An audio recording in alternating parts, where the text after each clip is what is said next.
हर हर महादेव, हरे कृष्ण, राधे राधे।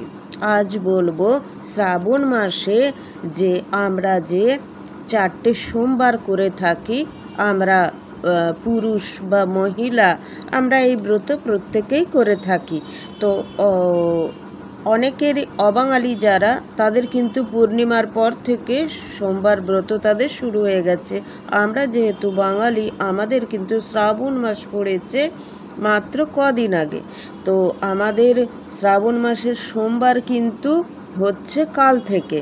তাই আমরা যে 4টে সোমবার ব্রত করব, তো এই 4টে সোমবার ব্রতর কিন্তু নিয়ম আছে।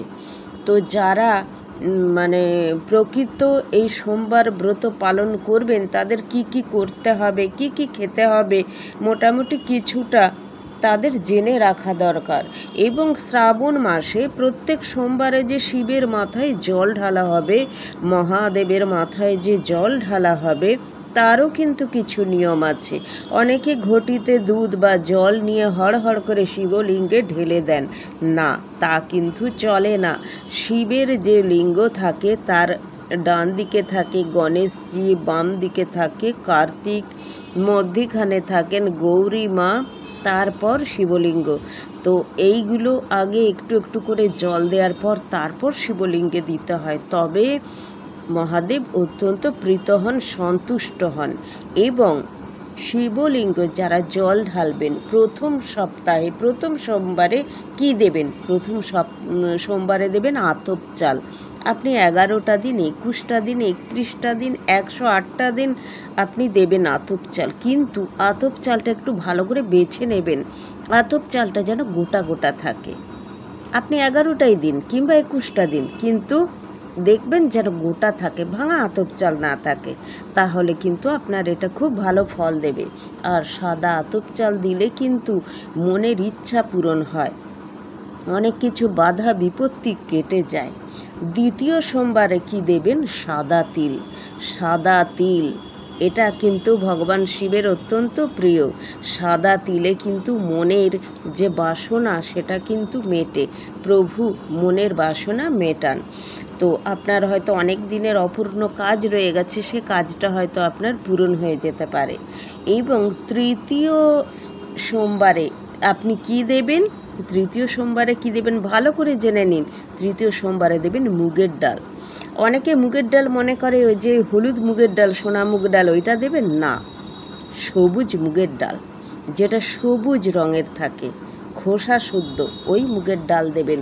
এই সবুজ মুগের ডাল দিলে ভগবান মহাদেব অত্যন্ত প্রীত হন। এবং আপনার যদি কোনো ভয়ভীতি থাকে, পরিবারে কোনো নেগেটিভ শক্তি থাকে, সেটা কেটে যাবে। চতুর্থ সোমবারে কি দেবেন? চতুর্থ সোমবারে দেবেন গোটা জব। এই গোটা জব দিলে মহাদেব অত্যন্ত প্রীত হন। এবং যদি ধরুন আপনার পরিবারের কেউ অসুস্থ থাকে, তিনি সুস্থ হবেন, আপনার পরিবারে কোনো অমঙ্গল প্রবেশ করতে পারবে না, এবং আপনার মনের ইচ্ছা পূর্ণ হবে, এবং বাধা বিপত্তি সমস্ত কাটবে। এই যে 4টে সোমবারে পরপর কি জিনিস দেয়া হবে এটা জানলেন। এরপরে অনেকেই মহাদেবকে 5টা গোটা ফল দেন।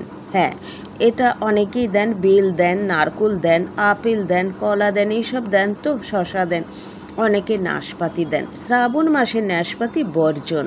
নাশপাতি ভগবান শিবকেও দেবেন না, আপনারা নিজেরাও উপবাস করে নাশপাতি ফল খাবেন না, নাশপাতিটা বর্জন করবেন।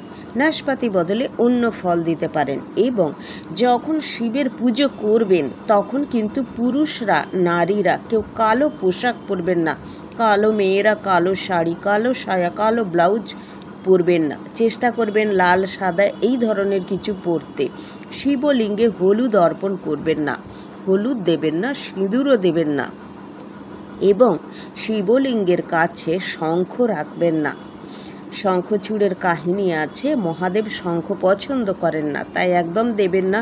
শিবলিঙ্গে তুলসী পত্র কিছুতেই দেবেন না, উনি শুধুমাত্র বিল্লপত্রে খুশি। এবং হ্যাঁ, যদি দূর্বা দেন তাতেও খুশি, কেননা দূর্বা তার পুত্র শ্রী গণেশের খুব পছন্দ, তাই দূর্বা ঘাস দিতে পারেন। বিল্লপত্র অবশ্যই দেবেন, এবং ধুতুরা ফুল দেবেন, এবং কলকে ফুল দেবেন। কলকে ফুল 3 রঙের হয়ে থাকে, সব রকম দিতে পারবেন। এছাড়া আকন্দ ফুল, এই সমস্ত যে খালে বিলে রাস্তার ঘাটে এদিক ওদিক পড়ে থাকে যে ফুল, এই ফুলগুলো কোনো ভালো জায়গায় হয় না, কিন্তু এগুলোই শিবের পছন্দ, এগুলো দেবেন। কিন্তু কখনো কেতকী ফুল দেবেন না, এটা শিবের পছন্দ নয়। উনি সাদা পছন্দ করেন, সাদা ফুলও দিতে পারেন। এবং পুরুষরা, নারীরা কেউ কালো পোশাক পরবেন না, এইটা বারবার বলছি কেননা উনি একদম পছন্দ করেন না। এবং যদি পারেন শিবের মন্ত্রটা পাঠ করে নেবেন। এবং আপনারা সেদিন উপবাস করবেন। যাদের উপবাস সারাদিন করার ক্ষমতা নেই তারা অল্প কিছু খাবার খাবেন, নিরামিষ খাবার, যে যা খাবার খাবেন। কেউ রান্না করা খাবারও খেতে পারেন, একবেলা করতেও অসুবিধা নেই। ফল, মিষ্টান্ন, শরবত এই সমস্ত খেতেই পারেন। এবং অবশ্যই শিবের মন্ত্র পাঠ করে নেবেন। সবাই খুব ভালো থাকবেন। হর হর মহাদেব। আবার কথা হবে পরের ভিডিওতে। সবাইকে রাধে রাধে। হর হর মহাদেব। জয় মা দুর্গা।